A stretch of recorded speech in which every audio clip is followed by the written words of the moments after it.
Hello दोस्तों, स्वागत है आपका IQ स्टडी पॉइंट में। आज हम डिस्कस करेंगे उत्तराखंड का जो वीडियो का एग्जाम हुआ है 4 दिसंबर को, उसका सैंपल पेपर आज हम यहाँ पर सॉल्व करेंगे। ठीक है, तो पहला क्वेश्चन ये आया था कि देहरादून से गढ़वाली नामक पत्र का प्रकाशन होना आरंभ हुआ। तो देहरादून से जो गढ़वाली नामक जो पत्र था उसका प्रकाशन कब हुआ, ये हमें बताना था। ठीक है, इसका राइट आंसर है ऑप्शन नंबर बी, 1905 में। ठीक है, गढ़वाल पत्र का जो प्रकाशन था वो मई 1905 में हुआ था। ठीक है, और प्रकाशन कहाँ हुआ था, देहरादून से हुआ था। ठीक है, और गढ़वाली समाचार पत्र का प्रकाशन में जो महत्वपूर्ण भूमिका निभाई थी वो किसने निभाई थी, पंडित विशंभर दत्त चंडोला ने निभाई थी। ठीक है, ये याद रखिएगा। नेक्स्ट क्वेश्चन पूछा गया है कि चटगांव कांड में शहीद महिला क्रांतिकारी कौन थी। ठीक है, चटगांव कांड में शहीद महिला क्रांतिकारी कौन थी, ये हमें बताना था। ठीक है, इसका राइट आंसर है option number B, Pritilata Wadekar. ठीक है, प्रीतिलता वाडेकर जो थी वो चटगांव कांड में शहीद महिला थी। ठीक है, और प्रीतिलता वाडेकर कौन थी ये मैं पहले भी बता चुकी हूँ। प्रीतिलता वाडेदार से पहले भी एक क्वेश्चन आया था 2016 या 18 का जो हमने क्वेश्चन पेपर सॉल्व किया था, उसमें भी ये क्वेश्चन पूछा गया था। ठीक है, तो वो ये क्या थी, बंगाल की एक राष्ट्रवादी क्रांतिकारी थी। ठीक है, चटगांव क्या है, बंगाल का एक शहरी, याद रखिएगा। क्वेश्चन ये पूछा गया था कि विनोबा भावे द्वारा भू आंदोलन की शुरू किया गया। तो विनोबा भावे द्वारा भू आंदोलन कब से शुरू किया गया, ये पूछा गया था। ठीक है, इसका राइट आंसर है ऑप्शन नंबर ए, 1951 से। ठीक है, 1951 से विनोबा भावे द्वारा जो है भू आंदोलन की शुरुआत की गई थी। ठीक है, और यह आंदोलन जो था एक सर्वैक्षिक भूमि सुधार आंदोलन था। ठीक है, और कब शुरू हुआ था, 1951 में यह शुरू हुआ था। ठीक है, और इस आंदोलन को की शुरुआत जो थी वो विनोबा भावे जी ने क्यों की थी, क्योंकि विनोबा भावे जी चाहते थे कि जो भूमि का जो पुनर्वितरण हो वो सिर्फ कानून के जरिए ही ना हो बल्कि एक आंदोलन के माध्यम से इसकी सफल कोशिश की जाए। ठीक है, और विनोबा भावे जी को जो है भू आंदोलन के जनक के रूप में भी जाना जाता है। ये भी क्वेश्चन याद रखिएगा। ठीक है, नेक्स्ट क्वेश्चन है निम्नलिखित में से कौन सी एक प्राथमिक चट्टान है। ठीक है, निम्नलिखित में से कौन सी एक प्राथमिक चट्टान है ये हमें बताना था। ठीक है, इसका राइट आंसर है ऑप्शन नंबर ए, आग्नेय चट्टान। ठीक है, आग्नेय चट्टान जो है एक प्राथमिक चट्टान है। ठीक है, और इस चट्टान का जो निर्माण है वो कैसे होता है, ज्वालामुखी के निकलने वाले लावा, मैग्मा एवं धूल के कणों के ठंडा होने के बाद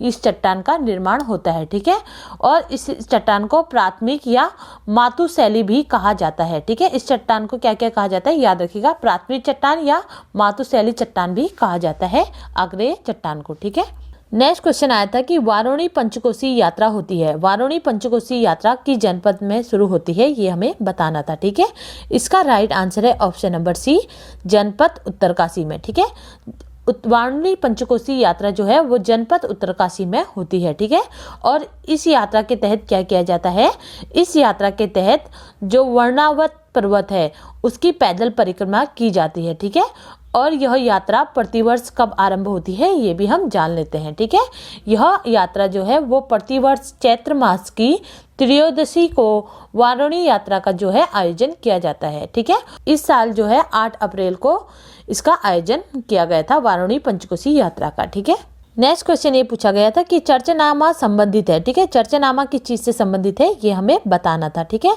इसका राइट आंसर है ऑप्शन नंबर सी। ठीक है, सिंध क्षेत्र के इतिहास से। ठीक है, चर्चनामा सिंध के इतिहास से संबंधित क्या है, एक पुस्तक है। ठीक है, और इसके लेखक कौन है ये भी जान लीजिए। ठीक है, चर्चनामा के लेखक कौन है, अली अहमद।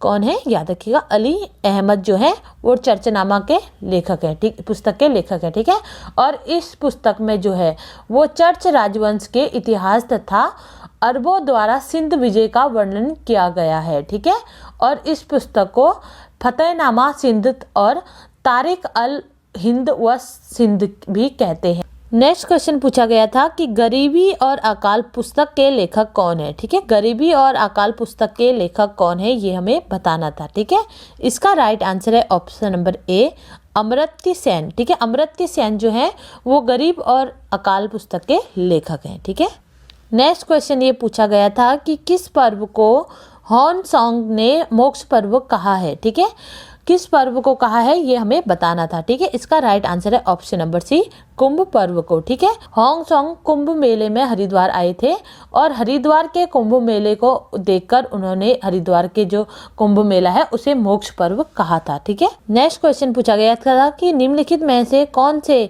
किले जो हैं वो अल्मोड़ा में चंद्र शासकों द्वारा निर्मित किए गए हैं। तो इसमें 4 ऑप्शन दिए गए हैं, तो इसका राइट आंसर है ऑप्शन नंबर डी, उपरोक्त सभी। ठीक है, लाला मंडी किला, खरमड़ा किला और मल्ला महल किला, ये तीनों किले जो हैं वो चंद्र शासकों द्वारा निर्मित किए गए हैं। ठीक है, और किन किन चंद्र शासकों द्वारा निर्मित किए गए हैं वो बारी बारी से हम जान लेते हैं। ठीक है, लाल मंडी किला। ठीक है, लाल मंडी किले की अगर हम बात करें तो इसका जो निर्माण था वो चंद्र शासक राजा कल्याण चंद्र ने किया था। ठीक है, और कब किया था? 1563 ईस्वी में किया था। ठीक है, और किसने किया था? कल्याण चंद्र राजा ने। ठीक है, कल्याण चंद्र राजा द्वारा किया गया था, जो कि चंद्र शासक थे। ठीक है, और इस किले को जो है वो फोर्ट म्यारा के नाम से भी जाना जाता है। ठीक है, और यह किला जो है वो कहाँ पर स्थित है? यह किला अल्मोड़ा के पलटन बाजार में जो छावनी के है उसके भीतर स्थित है। ठीक है, नेक्स्ट आता है खगमरा किला। ठीक है, खगमरा किले की अगर बात करें तो खगमरे किले का जो निर्माण है वो चंद्र शासक किसने किया था? चंद्र शासक भीष्म चंद्र ने किया था। ठीक है, चंद्र शासक भीष्म चंद्र ने किया था और इसका जो निर्माण था वो कब हुआ था?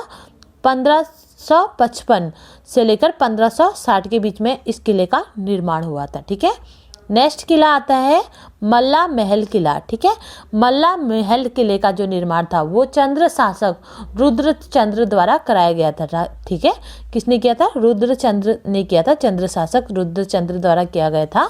और कब किया गया था? 17वीं शताब्दी में जो था इस किले का निर्माण कराया गया था। ठीक है, और यह किला जो है वो अल्मोड़ा के मध्य में स्थित है। ठीक है, नेक्स्ट क्वेश्चन ये पूछा गया है कि भारत में क्षेत्रीय ग्रामीण बैंकों की स्थापना हुई। ठीक है, भारत में क्षेत्रीय ग्रामीण बैंक जिन्हें आरआरबी बोला जाता है। ठीक है, आरआरबी की जो स्थापना है वो कब हुई थी ये हमें बताना था। ठीक है, इसका राइट आंसर है ऑप्शन नंबर बी, 1975 में। ठीक है, और क्षेत्रीय ग्रामीण बैंकों की स्थापना 26 सितंबर कब हुई थी? 26 सितंबर 1975 में इसकी स्थापना हुई थी। ठीक है, स्थापना करने का जो मुख्य उद्देश्य था, क्षेत्रीय ग्रामीण बैंकों की जो स्थापना करने का मुख्य उद्देश्य था वो क्या था?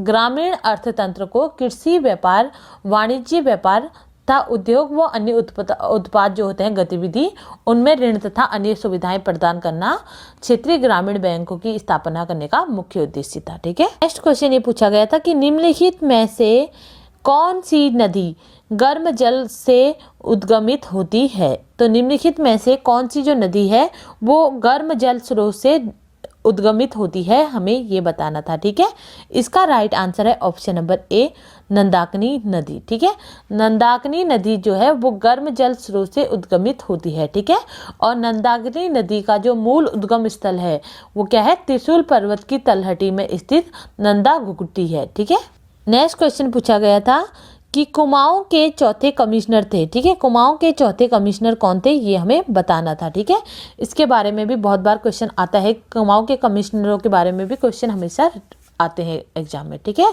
तो इसका राइट आंसर है option number A, TG Lushington. ठीक है, टीजी लुसिंगटन जो थे वो कुमाऊं के चौथे कमिश्नर थे। ठीक है, और यह कमिश्नर पद पे कब से कब तक रहे थे? 1839 से लेकर 1847 तक। ठीक है, 1839 से लेकर 1847 तक जो थे ये कुमाऊं कमिश्नर पद पर रहे थे। ठीक है, और यह कुमाऊं के कौन से कमिश्नर थे? चौथे कमिश्नर थे। और उसके बाद जो सेकंड ऑप्शन दिया गया है, ठीक है, सेकंड ऑप्शन क्या दिया गया है? Henry Ramsay. हेनरी रेमजे की अगर हम बात करें तो ये कुमाऊं के कौन से थे? छठे नंबर के कमिश्नर थे। ठीक है, कौन से कमिश्नर थे? छठे नंबर के कमिश्नर थे। ठीक है, इनके कार्यकाल की अगर बात करें तो इनका कार्यकाल कब से कब तक था? 1856 से लेकर 1884 तक ये इस पद पे रहे थे। ठीक है, और हेनरी रेमजे जो थे वो कुमाऊं के सबसे प्रसिद्ध लोकप्रिय कमिश्नर थे। ठीक है, इनके बारे में भी बहुत बार पूछा जाता है। ठीक है, नेक्स्ट क्वेश्चन पूछा गया था कि दक्षिण भारत का एक शानदार व ऐतिहासिक केंद्र हम्पी किस दक्षिण राज्य की राजधानी हुआ करता था। ठीक है, दक्षिण भारत का एक शानदार व ऐतिहासिक केंद्र हम्पी किस दक्षिण भारत की राजधानी हुआ करता था, ये हमें बताना था। ठीक है, इसका राइट आंसर है ऑप्शन नंबर डी, विजयनगर। ठीक है, विजयनगर दक्षिण भारत का एक जो शानदार व ऐतिहासिक केंद्र है हम्पी, वो विजयनगर साम्राज्य की राजधानी थी। ठीक है, और हम्पी जो था वो विजयनगर की राजधानी कब से कब तक रही थी, 1336 ईस्वी से लेकर 1565 तक। ठीक है, कब से कब तक रही थी, 1336 ईस्वी से लेकर 1565 ईस्वी तक जो था वो हम्पी विजयनगर साम्राज्य की राजधानी रही थी। ठीक है, नेक्स्ट क्वेश्चन है, नेक्स्ट क्वेश्चन भी विजयनगर साम्राज्य के बारे में ही पूछा गया है कि विजयनगर साम्राज्य की जो प्रसिद्ध नहर है वो कौन सी थी, ये हमें बताना है। ठीक है, तो विजयनगर साम्राज्य की जो सबसे प्रसिद्ध नहर थी वो कौन सी थी, ऑप्शन नंबर सी इसका राइट है, हिरिया नहर। ठीक है, हिरिया नहर जो है वो विजयनगर साम्राज्य की सबसे प्रसिद्ध नहर थी। ठीक है, क्वेश्चन पूछा गया था कि भारत की सक्रिय ज्वालामुखी है। ठीक है, भारत की सक्रिय ज्वालामुखी कौन सी है, ये हमें बताने हैं। ठीक है, इसका राइट आंसर है ऑप्शन नंबर बी, बैरन आइलैंड। ठीक है, बैरन आइलैंड जो है वो भारत का सक्रिय ज्वालामुखी है। ठीक है, और यह ज्वालामुखी जो है वो कहाँ स्थित है, ये भी हम जान लेते हैं। ठीक है, यह ज्वालामुखी अंडमान व निकोबार के द्वीप समूह के मध्य अंडमान के पूर्व में अवस्थित है। ठीक है, नेक्स्ट क्वेश्चन ये पूछा गया था कि एक विधेयक वित्त विधेयक है या नहीं, इसका निर्णय भारत में कौन करता है। ठीक है, रिपीटेड क्वेश्चन है, बहुत बार एग्जाम में रिपीट हो चुका है। ठीक है, तो एक विधेयक वित्त विधेयक है या नहीं, इसका निर्णय भारत में कौन करता है, ये हमें बताना है। ठीक है, इसका राइट आंसर है ऑप्शन नंबर बी, लोकसभा अध्यक्ष। ठीक है, एक विधेयक वित्त विधेयक है या नहीं, इसका जो निर्णय है वो भारत के लोकसभा अध्यक्ष के द्वारा किया जाता है। ठीक है, नेक्स्ट क्वेश्चन ये पूछा गया था कि महाभारत में उत्तराखंड का वर्णन किस रूप में हुआ है। ठीक है, महाभारत में जो उत्तराखंड का वर्णन है वो किस रूप में हुआ है, ये हमें बताना है। ठीक है, इसका राइट आंसर है ऑप्शन नंबर ए, उत्तर पूर्व। ठीक है, महाभारत में जो उत्तराखंड का जो वर्णन है वो उत्तर पूर्व के रूप में किया गया है। ठीक है, नेक्स्ट क्वेश्चन पूछा गया था कि 1923 में टिहरी राज्य में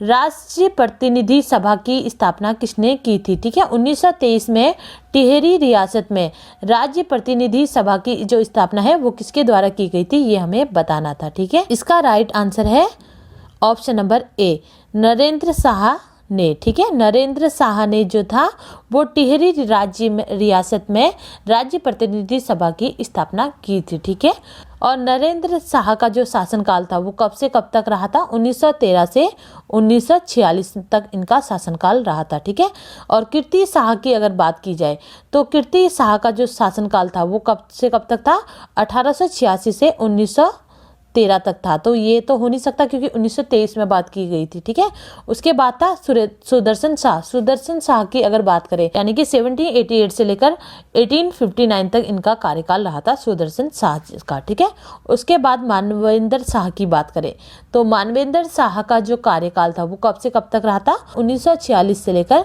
1949 तक इनका कार्यकाल रहा था। ठीक है, तो देखा जाए तो 1923 में जब टिहरी राज्य प्रतिनिधि सभा की जो स्थापना हुई थी उस समय जो शासक कौन थे, नरेंद्र शाह बने थे। ठीक है, क्योंकि बाकी के जो है कीर्ति शाह, सुदर्शन शाह ये जो थे पहले बन चुके हैं और मानवेंद्र शाह जो है वो नरेंद्र शाह के बाद बने थे। ठीक है, नेक्स्ट क्वेश्चन ये पूछा गया था कि अक्टूबर 2007 से जून 2009 तक उत्तराखंड राज्य के राज्यपाल कौन थे। ठीक है, अक्टूबर 2007 से लेकर जून 2009 तक उत्तराखंड राज्य के राज्यपाल कौन थे, ये हमें बताना था। ठीक है, इसमें 4 ऑप्शन दिए गए हैं, पहला है अजीत कुरैशी, दूसरा है सुदर्शन अग्रवाल, तीसरा है मार्गरेट आल्वा और चौथा है उपरोक्त में से कोई नहीं। ठीक है, इसका राइट आंसर है ऑप्शन नंबर डी, उपरोक्त में से कोई नहीं। ठीक है, क्योंकि उस जो 2007 से 2009 तक का कार्यकाल था वो किसका था, बनवारी लाल जोशी जी का था। ठीक है, किसका था, BL जोशी। ठीक है, BL जोशी जी का था, जिनका पूरा नाम क्या है, बनवारी लाल जोशी। ठीक है, इनका कार्यकाल का ये समय था और कब से कब तक था इनका कार्यकाल का समय, 2007 से 2009 तक इनका कार्यकाल का समय था बनवारी लाल जोशी जी का। ठीक है, तो ऑप्शन नंबर डी इसका राइट होगा। ठीक है, नेक्स्ट क्वेश्चन पूछा गया था कि उत्तराखंड में सूचना प्रौद्योगिकी जैव प्रौद्योगिकी ITBT पार्क स्थापित किया गया है। ठीक है, ITBT पार्क कहाँ स्थापित किया गया है, ये हमें बताना था। ठीक है, इसका राइट आंसर है ऑप्शन नंबर सी, पंतनगर में। ठीक है, पंतनगर में सूचना प्रौद्योगिकी, जैव प्रौद्योगिकी ITBT पार्क की स्थापना की गई है। ठीक है, नेक्स्ट क्वेश्चन जो था वो आभूषणों से, उत्तराखंड के आभूषणों से पूछा गया था। ठीक है, नेक्स्ट क्वेश्चन था उत्तराखंड में कंडवा है। ठीक है, उत्तराखंड में कंडवा क्या है, ये हमें बताना था। ठीक है, इसका राइट आंसर है ऑप्शन नंबर डी, आभूषण। ठीक है, कंडवा क्या है, एक आभूषण है। ठीक है, उत्तराखंड में कंडवा एक आभूषण है। कंडवा जिसे कि सुदमन भी कहा जाता है। ठीक है, कंडवा को क्या कहा जाता है, सुदमन को भी कहा जाता है। ठीक है, और यह आभूषण जो है वो कहाँ पहना जाता है, पैरों में। ठीक है, कहाँ पहना जाता है, इस आभूषण को पैरों में पहना जाता है। ठीक है, नेक्स्ट क्वेश्चन ये पूछा गया था कि केदारनाथ के रावल मुख्य पुजारी संबंधित होते हैं। ठीक है, केदारनाथ के जो मुख्य पुजारी हैं उन्हें क्या कहा जाता है, रावल कहा जाता है। ठीक है, और जो ये मुख्य पुजारी हैं वो किस समुदाय से संबंधित होते हैं, ये हमें बताना था। ठीक है, इसका राइट आंसर है ऑप्शन नंबर डी, मैसूर के जागमन समुदाय से। ठीक है, केदारनाथ के रावल यानी कि जो मुख्य पुजारी होते हैं वो मैसूर के जागमन समुदाय से संबंधित होते हैं। ठीक है, नेक्स्ट क्वेश्चन पूछा गया था कि उत्तराखंड राज्य की निम्नलिखित प्रमुख नदियों का उनके लंबाई के अनुसार बढ़ता हुआ क्रम क्या होगा, ये हमें बताना था। ठीक है, इसमें पहला दिया गया है कोसी। ठीक है, तो पहले नंबर पे क्या आएगा, कोसी आएगा। ठीक है, उसके बाद जो सेकंड नंबर पे आएगा वो क्या आएगा, अलकनंदा आएगा। ठीक है, क्या आएगा, अलकनंदा, यानी कि पहले का बनेगा ए और दूसरे का क्या बनेगा 4। ठीक है, दूसरे नंबर पे क्या आएगी, अलकनंदा नदी आएगी। ठीक है, और तीसरे नंबर पे आएगी भागीरथी। ठीक है, तीसरे नंबर पे कौन सी नदी आएगी, भागीरथी नदी आएगी। ठीक है, और चौथे नंबर पे जो आएगी वो आएगी काली नदी। ठीक है, तो इसका राइट आंसर बनेगा 1 4 3 2। ठीक है, 1 4 3 2 कौन से ऑप्शन में दिया गया है, ऑप्शन नंबर सी में दिया गया है। ऑप्शन नंबर सी इसका राइट होगा, 1 4 3 2। ठीक है, ये इसका राइट आंसर होगा। ठीक है, पहले कोसी नदी आएगी, उसके बाद अलकनंदा, फिर भागीरथी और लास्ट में काली नदी आएगी। ठीक है, नेक्स्ट क्वेश्चन आया था कि भारत की निम्न पत्तनों का उनकी स्थिति के अनुसार उत्तर से दक्षिण के क्रम क्या होगा, ये हमें बताना था। ठीक है, तो इसका राइट आंसर होगा ऑप्शन नंबर बी, विशाखापट्टनम, उसके बाद चेन्नई, फिर मंगलुरु, फिर तुतिकोरिन। इसका बी आंसर राइट होगा। ठीक है, नेक्स्ट क्वेश्चन ये पूछा गया था कि भारत के किस अनुच्छेद में स्त्री व पुरुष को पूर्ण समानता है। ठीक है, भारत के किस संविधान के जो किस अनुच्छेद में जो है वो स्त्री व पुरुष को पूर्ण समानता है, ये हमें बताना था। ठीक है, इसका राइट आंसर है ऑप्शन नंबर ए, अनुच्छेद 14 और 16 में। ठीक है, अनुच्छेद 14 और 16 के जो अनुसार जो है स्त्री व पुरुष दोनों को समानता का अधिकार प्राप्त है। ठीक है, और समानता का अधिकार से क्या मतलब होता है कि जो स्त्री व पुरुष हैं उसमें किसी भी प्रकार का कोई लिंग भेद ना हो। ठीक है, नेक्स्ट क्वेश्चन पूछा गया था कि निम्नलिखित में से उत्तराखंड का उबलता ताल है। ठीक है, निम्नलिखित में से उत्तराखंड का उबलता हुआ ताल किसे कहा जाता है, इसका राइट आंसर है ऑप्शन नंबर सी, फाचकंडी बयां ताल को। ठीक है, फाचकंडी बयां ताल को जो है वो उत्तराखंड की उबलती ताल कहा जाता है। ठीक है, और फाचकंडी बयां ताल जो है वो कहाँ स्थित है, उत्तरकाशी जिले में स्थित है। ठीक है, ये याद रखिएगा। नेक्स्ट क्वेश्चन पूछा गया था कि उत्तराखंड राज्य में नृत्य की कला शैली में तलवार का प्रयोग किया गया है। ठीक है, तो उत्तराखंड की कौन सा वो नृत्य है जिसमें तलवार का प्रयोग किया जाता है, ये हमें बताना था। ठीक है, इसका राइट आंसर है ऑप्शन नंबर बी, छलिया नृत्य। ठीक है, छलिया नृत्य कला जो है उसमें तलवार का प्रयोग किया गया है। ठीक है, नेक्स्ट क्वेश्चन पूछा गया था कि विश्व रेडियो दिवस मनाया जाता है। ठीक है, विश्व रेडियो दिवस मनाया जाता है, तो विश्व रेडियो दिवस कब मनाया जाता है ये हमें बताना है। ठीक है, इसका राइट आंसर है ऑप्शन नंबर डी, 13 फरवरी को। ठीक है, विश्व रेडियो दिवस जो है वो कब मनाया जाता है, 13 फरवरी को मनाया जाता है। ठीक है, और विश्व रेडियो दिवस की जो शुरुआत है वो शुरुआत कब से हुई थी ये भी जान लेते हैं। इसकी जो शुरुआत थी वो कब से हुई थी, 1946 में विश्व रेडियो दिवस की शुरुआत की गई थी। ठीक है, नेक्स्ट क्वेश्चन पूछा गया था कि 1927 ईस्वी में कांग्रेस ने यह फैसला लिया कि साइमन कमीशन का जो बहिष्कार किया जाए, तब उस सत्र के अध्यक्ष कौन थे ये हमें बताना था। ठीक है, 1927 में कांग्रेस ने ये फैसला लिया था कि जो साइमन कमीशन है उसका बहिष्कार किया जाए, तो उस समय उस सत्र के अध्यक्ष कौन थे ये हमें बताना है। ठीक है, इसका राइट आंसर है option number C, doctor Mohammad Ali Ansari. ठीक है, डॉक्टर मोहम्मद अली अंसारी जो है उस समय के उस सत्र के क्या थे, अध्यक्ष थे। ठीक है। नेक्स्ट क्वेश्चन पूछा गया था कि कैंसर के इलाज के लिए टैक्सोल नामक जो रसायन है वो उत्तराखंड के किस औषधि से प्राप्त होता है। ठीक है। तो कैंसर के इलाज के लिए जो टैक्सोल नामक जो रसायन है वो उत्तराखंड के किस औषधि से हमें प्राप्त होता है। इसका राइट आंसर है ऑप्शन नंबर डी, धुनेल। किससे प्राप्त होता है, धुनेल औषधि से प्राप्त होता है टैक्सोल रसायन। ठीक है। नेक्स्ट क्वेश्चन पूछा गया था कि उत्तराखंड क्षेत्र से सती प्रथा का कब समाप्त की गई। ठीक है। उत्तराखंड क्षेत्र से जो सती प्रथा है वो कब समाप्त की गई थी, ये हमें बताना था। ठीक है। इसका राइट आंसर है ऑप्शन नंबर बी, 1829 ईस्वी में। ठीक है। 1829 ईस्वी में उत्तराखंड से ही नहीं बल्कि पूरे भारत से जो था सती प्रथा का अंत किया गया था। ठीक है। और सती प्रथा क्या थी ये भी हम जान लेते हैं। ठीक है। सती प्रथा एक ऐसी कुप्रथा थी जिसमें पति की मृत्यु के बाद पत्नी को भी जिंदा उसकी जो चिता थी उसमें बैठा दिया जाता था। ठीक है। तथा उसे अपने प्राण त्यागने में विवश किया जाता था। ठीक है। सती प्रथा का जो अंत करने में सबसे महत्वपूर्ण भूमिका निभाई थी वो राजा राम मोहन राय द्वारा निभाई गई थी। ठीक है। राजा राम मोहन राय के द्वारा जो आंदोलन के चलते अंग्रेजी सरकार को इस प्रथा को रोकने के लिए एक कानून बनाना पड़ा था। ठीक है। इस कुप्रथा को रोकने के लिए जो कानून बनाया था वो किसके द्वारा बनाया गया था, अंग्रेजी शासक वायसराय विलियम बेंटिक द्वारा इस कानून को बनाया गया था। और 1829 में सती प्रथा को पूर्ण रूप से रोक लगा दी गई थी। ठीक है। नेक्स्ट क्वेश्चन पूछा गया था कि गढ़वाल राइफल ने अपनी स्थापना के 125 वर्ष कब पूरे किए। तो गढ़वाल राइफल ने जो अपनी स्थापना के 125 वर्ष पूरे किए वो कब किए गए थे। ऑप्शन नंबर सी इसका राइट है, 2012 में। ठीक है। क्योंकि गढ़वाल राइफल की जो स्थापना थी वो कब हुई थी, 1837 में हुई थी। ठीक है। 1837 में इसकी स्थापना हुई थी और 2012 में इन्होंने जो थे गढ़वाल राइफल ने अपने 125वें वर्ष पूर्ण किए थे। ठीक है। नेक्स्ट क्वेश्चन पूछा गया था गुलदस्त त्वारिक ई कोह टिहरी नामक पुस्तक के लेखक कौन थे। ठीक है। गुलदस्त त्वारिक ई कोह टिहरी नामक पुस्तक के लेखक कौन थे ये हमें बताना था। ठीक है। तो इसका राइट आंसर है ऑप्शन नंबर सी, मियां प्रेम सिंह। ठीक है। मियां प्रेम सिंह जो थे वो गुलदस्त त्वारिक ई कोह टिहरी नामक पुस्तक के लेखक थे। ठीक है।